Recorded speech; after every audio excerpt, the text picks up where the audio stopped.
Good morning, everybody. This is Brian Leising with Financial Brokerage, and I'd like to welcome all of you to this morning's webinar, College Planning 123, the Life Insurance Solution, presented by myself, Brian Leising, CLU, CHFC, and Hassel. I'm a life marketer here at Financial Brokerage. For those of you who are not familiar with us, we're a national life insurance, annuity, and long-term care marketing organization working primarily with independent insurance producers all around the country. And we'd like to speak today on some ways you can use life insurance to help your clients with college planning, and conversely, see if we can help you find some ways to sell more life insurance with college planning as your lead-in to get in front of the folks. We'll be discussing three ways to do that. In fact, these three methods will help you sell more business in very different ways. Because we know there's more than one way to increase your production. One way to do that would be to sell more policies, and we've got a solution with college planning in mind that can help you do that. The other way to increase your production would be to sell higher face amounts, and there's a way you can use college planning to do that as well. We'll discuss in more detail. And the third way to increase your production is simply sell higher premiums, and you can certainly use college planning to accomplish that as well. So we have a college planning strategy for each one of these methods to increase your production. So let's just launch right into it here. One little housekeeping note for those of you who are not on really extra early. All of your lines have been muted to cut down on background noise. But you do still have an opportunity to ask questions. That can be done at the bottom of the control panel on your right. And I'll get to as many of those as time allows at the end of the session here this morning. So let's launch right into how can we use college planning to help sell more policies? I mean, who doesn't want to sell more policies, right? Well, the solution really simply is to sell a Forrester's life insurance policy to all of your clients, every household with children. Now, why would you want to do that? What makes them so great? They're one of 22 carriers we represent here on the life insurance side. They offer college scholarships to children of policyholders. Now, they're a fraternal company, and they refer to their policyholders as members. You don't have to pay anything extra to become a member. All you have to do is successfully apply for and pay for a life insurance policy with them. And so they, as a fraternal company, they do things just a little bit differently. They don't pay taxes. They do give money back to the community for various other reasons. The college scholarships is one of those. They do some other things too, but this is the one we're going to focus on right now.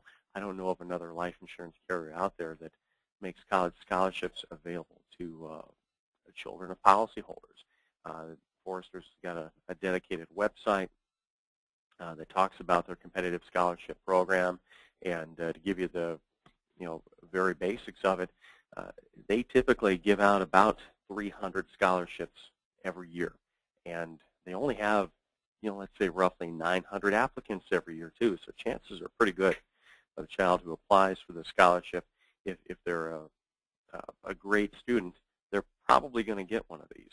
Now, there's no guarantee. The criteria, if I remember correctly, includes maintaining a B+ average. They have to write an essay. They have to perform some hours of community service, and in many high schools, children are doing that anyway, so it should be fairly easy to do this. The scholarships are worth $2,000 a year, renewable for up to 4 years. So that's $8,000 just sitting out there. And the only criteria is mom or dad or grandma or grandpa have to have a life insurance policy with Forrester's. Now, how can they get a policy with Forrester's? Well, it's pretty easy. They're certainly one of our leaders in the non-med term insurance market.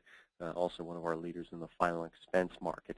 That non-med term, they start at $50,000, go up to $350,000.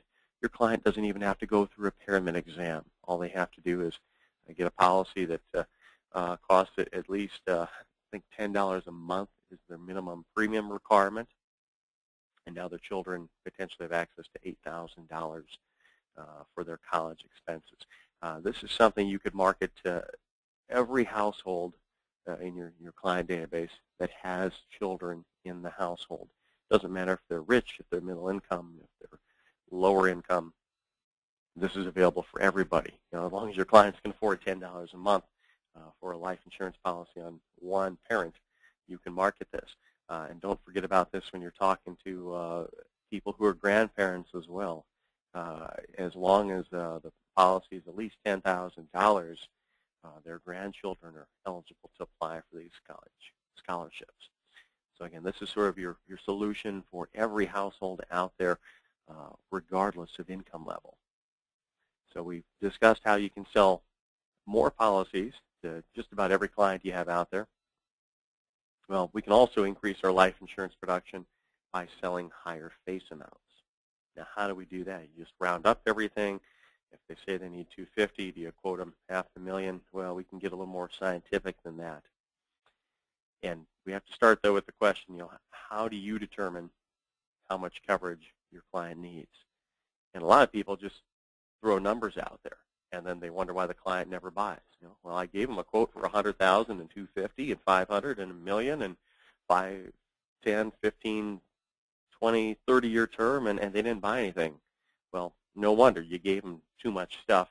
They're paralyzed by all the information. They don't know what to do. They have no idea how much they need. All they're doing is looking at the price. You haven't shown them the value of life insurance. So what you can do is one, use a fact finder. If you already are fantastic, you are light years ahead of a lot of folks out there, believe it or not. Use a fact finder. Continue to do that. But make sure that your fact finder includes a line for college expenses. A lot of folks don't even know how to begin calculating what college is going to cost, whether it's today or somewhere down the road, and you can really help your clients along in that area. We have a couple resources here at Financial Brokerage, one of which you'll see the cover on the right. One of our carriers has put together just a little 2-page fact finder. It's pretty basic. It goes through income replacement. It goes through paying off debts, and it also has a section for figuring out the cost of college tuition. It gives some examples of private and public universities in different parts of the country.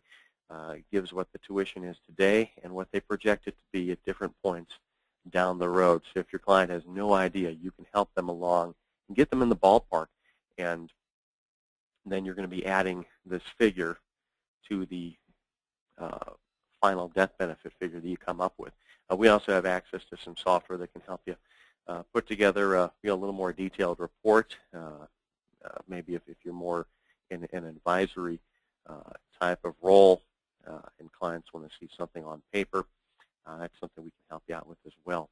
Now, how does this add to the face amount? Well, okay, you're going to be adding in a lump sum that would be there to pay for a child's college education on top of their all their other life insurance needs. Well, as you look through these analyses, the average amount of money this adds to the death benefit is about $200,000, and that's per child. 2 children in the household, now you've increased the death benefit by $400,000. I mean, think how much extra money you would have made last year if you could have added $200,000 per child to every life insurance sale you made. You'd have a lot more money than you do today, and your clients would know that you had done a more complete job for them as well. So we've discussed ways to use college planning to sell more policies by leveraging the scholarships Foresters offers. We've now figured out a way to add additional death benefit to the policies you do sell. How can we sell higher premiums? This strategy is really geared towards the middle to higher income clientele that you have out there. And there's about 3 ways to go about this. The most common way we see is overfunding an index universal life policy. You can use the power of the index to help your clients' cash grow inside that policy without taking any risk, based on market fluctuations. They can never lose money on a contract like that. You could also purchase a traditional whole life policy if your client is more comfortable relying on one company's dividend scale. And we'll show examples of all these. And something else I think should be used a lot more.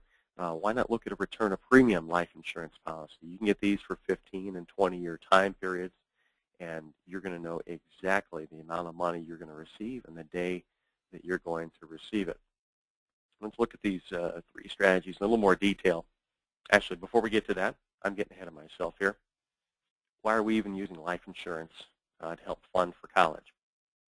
Well, there's a lot of benefits that life insurance brings to the table.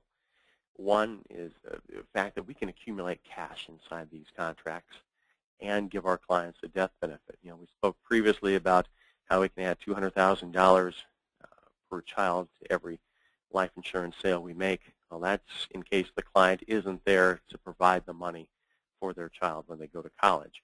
So we can combine those two sales into one right here. We can give them that additional death benefit with colleges as the purpose in mind, but also use that same vehicle to build up the cash, assuming our client does not pass away. And the way these products work, your client can take out loans from the contract completely tax-free. The IRS doesn't look into that at all. If it's a return of premium term insurance policy, there is no gain in these contracts. It's a return of your own money. That also comes to your client completely tax-free. The money can be used for other needs. Let's say the child is brilliant. It's a full-ride scholarship, and this money isn't needed for college. Or let's say they go to the military, or they're extremely talented, and they're making millions of dollars without having had any additional education. A lot of things can happen along the way, and with some other resources a person might use, maybe a Section 529 plan, you're really locked into using that money for education for that child or a relative of that child, and there's some restrictions on how to get to the money. You don't have those restrictions inside the life insurance policy. If you don't need to use that money for college, you can save it, use it for something else, buy a new car, take a trip to Europe, leave the money there to accumulate, and that can be an additional retirement fund for your clients. We also don't have to worry about maximum contributions. The IRS is not going to limit how much money you put into the life insurance policy. Now, the insurance company might limit that based on the face amount and the MEC rules and the maximum amount of coverage the person can have based on their needs. But the IRS is not going to limit how much money we can put into one of these accounts. We also have safety of principal. A lot of accounts that people use for college, they're securities accounts. There's a risk of loss.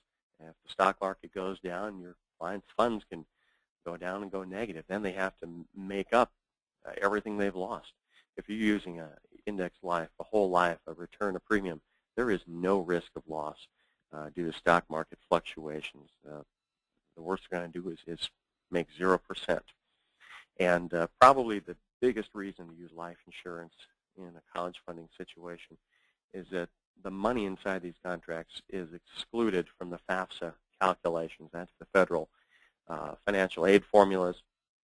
They're going to take into account the assets the client has when determining what the expected family contribution is going to be towards a college education. If you can sort of hide the money inside of a life insurance contract, they don't ask about that. They don't know about it. They don't take it into account.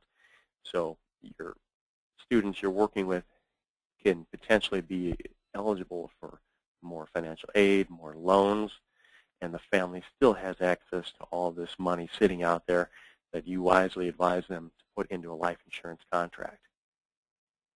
Now we'll get into some figures I alluded to earlier. So I'm going to start off with the index life funding example. And we have used in this situation here a 30-year-old male, best rate class, and we assume that this person has got $10,000 a year to put away for college. You may have some clients that can do that. Maybe your client can only put away $5,000 or $2,500.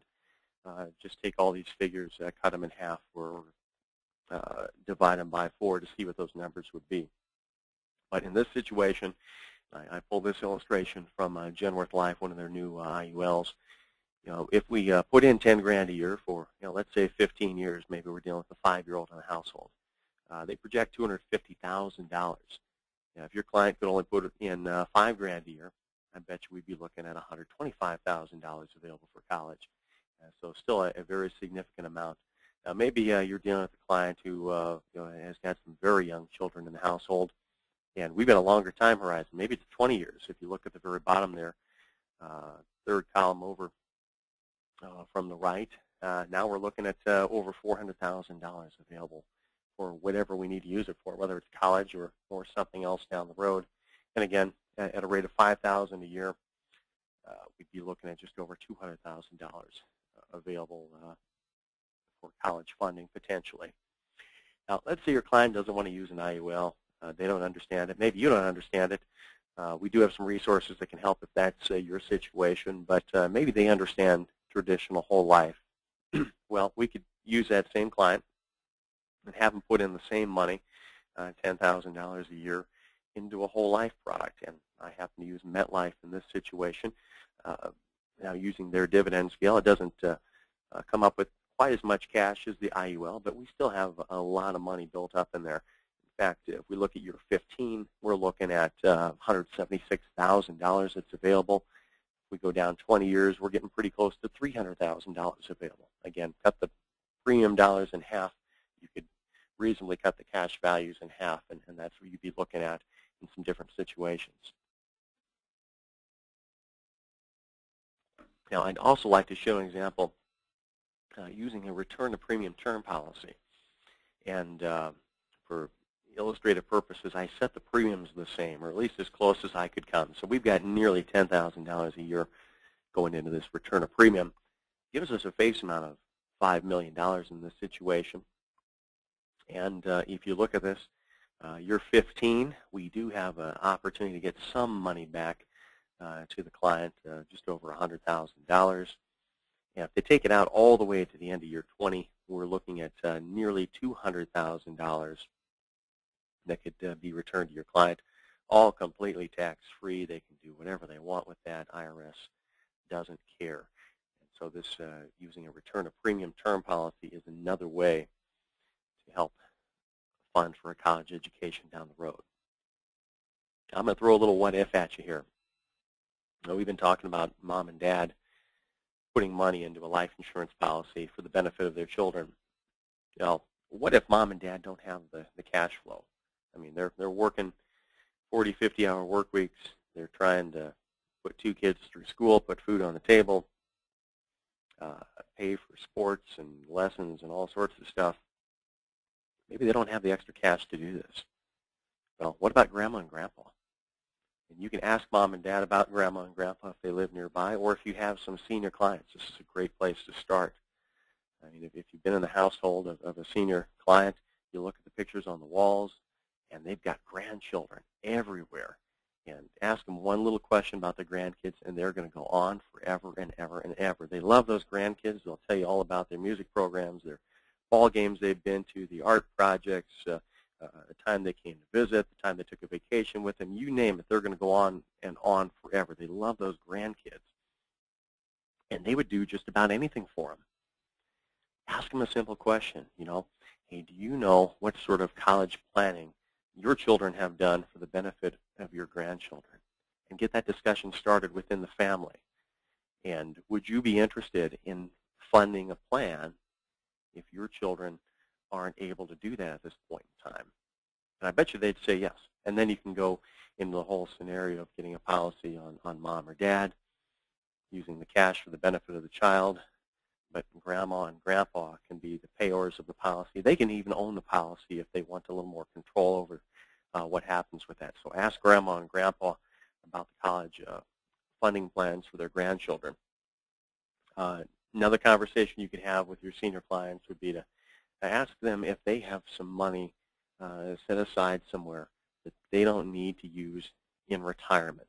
A lot of folks have got CDs sitting around earning almost no interest, and they're paying taxes on that, so maybe they're losing money with the CD in the bank. Same thing could be said for a savings account. But folks have got money out there, and they're not using that to live on. They're not going to use it to live on. Ask them what it's for, and in a lot of cases, you're going to find out, well, we have a CD in the bank that is really meant for each of our grandkids. When we pass, they're going to get that, or it's for our children. Why not give it to them now? In fact, you can get a lot more leverage on those dollars if you do, and you can stop paying taxes on it or reduce the taxes that would have to be paid by the beneficiary down the road. Same thing if you know of some seniors clients that are taking required minimum distributions from their qualified plans, and they're not using all the money. They're only taking them because they have to. why not get some more leverage out of those dollars, some more life out of that money, and use it to fund a life insurance policy with college funding in mind? So how else can we get in front of people to talk about this? I had mentioned, going to your existing clients, your existing book of business, and finding all the families that have children in the household. You can do several things with that, depending on your style and how you work in your office. I've run across folks that will just call up the clients and set the appointment. Maybe you want to send out a letter ahead of time. Say it's time to review your policies. Maybe you just bring it up on an already scheduled interview to get in front of them. But if you'd like some other resources to stay in front of your clients, we can help you out here at Financial Brokerage. We do have an email newsletter system. If you're not already using something like that, we can help you craft a newsletter to go out monthly or maybe quarterly to your clients via email with all sorts of tips to help them with their finances, with their insurance. And this is a way to help keep your name in front of them on a regular basis. And we can help you do that and help you track the results, how many people open the newsletter, and all that. The next thing you might want to look into would be brushing up on asking for referrals. I mean, how many referrals do you typically get from a client or from a meeting? If you'd like to get more, if you're not so busy, that you can't see who else you can help, we have a study guide from Bill Cates we can send out to you, and he's one of the foremost experts on how to ask for referrals and how to get more referrals in your business. If you're not active on social media, you should be. Almost every other business in this day and age is out there with a business Facebook page, a LinkedIn page, a Twitter account, maybe even an Instagram account. It's a great way to stay in touch with clients and find new ones, get people talking about you. It's really easy to set up accounts and start using them. In fact, we have a guide that we could email to you to help get you started if you're not familiar, if you don't know what to do, how to set up the accounts. We can walk you through that in a real easy-to-follow format and help you get started. Now, if you'd rather not do that and you'd rather pay somebody else some money to do it, I would recommend Herdat. It's a company that really takes on this task on behalf of all sorts of businesses, and it's typically folks that don't understand or don't have the time to run a social media marketing campaign themselves. If you pay them a fee, they will do this for you and reach out to people and start driving more and more traffic to your website. We also have access to what we call Prospect Finder. This is a lead generation system, and you can craft an email to go out to whatever target market you want to go after out there, and this would work very well in the college planning market. You can identify a set of recipients that have children in the household below a certain age, maybe income levels in a certain range, and send out pieces to them just like you would a mailer, only this would be an email system. I think we can provide a little bit of a discount on their fee for that. And same thing, Leads on Demand is a mailing system. Actually, it's a way to get names and addresses and have them crafted the criteria that you're looking for there. So we can also help you put together a mailer piece. We have a graphic design here, a graphic design team that can help you do that. So those are some ways to utilize these ideas and getting in front of more people. And we'd like to thank everybody for attending this morning. Appreciate your time, taking it out of your day for this. And also, if any of you missed yesterday's webinar we had with North American, they presented one for us on using one of their IUL products in the college planning market, specifically going into even more detail than what I did on why an index life product is a great solution for helping to fund for college. We do have that recorded, and we'd be happy to get that to you as well. So I'm going to take a look here and see what sort of questions we have that have come up. If you do know of some other folks out there in the business, maybe some colleagues you work with that you think would benefit from this information, by all means, don't keep us a secret. We're certainly never too busy to see who else we can help out there. And let's see here. We do have a couple of questions. And let's see, one is regarding the software for college planning. is available through VSA, Virtual Sales Assistant. It's something that we can put together here. I think you'd get your own subscription to them as well if you wanted to. And let's see here, asking about a term product that is double the original coverage for the first 10 years. That's not available that I'm aware of. Some carriers do have additional coverages available if a client is, let's say, killed in a common carrier accident, bus, train, airplane, public airline, something like that. And there's always accidental death a person can put on. I don't know of anything that's just by default, double the coverage for the first 10 years. So that looks like all the questions. So I'd like to thank everybody for joining us here this morning. And if you need additional information, have additional questions, surprised my phone number isn't on the screen, but I can be reached a couple of ways. One would be 800-475-5555, extension 3371, or my direct line, 402-334-6323. Have a great day.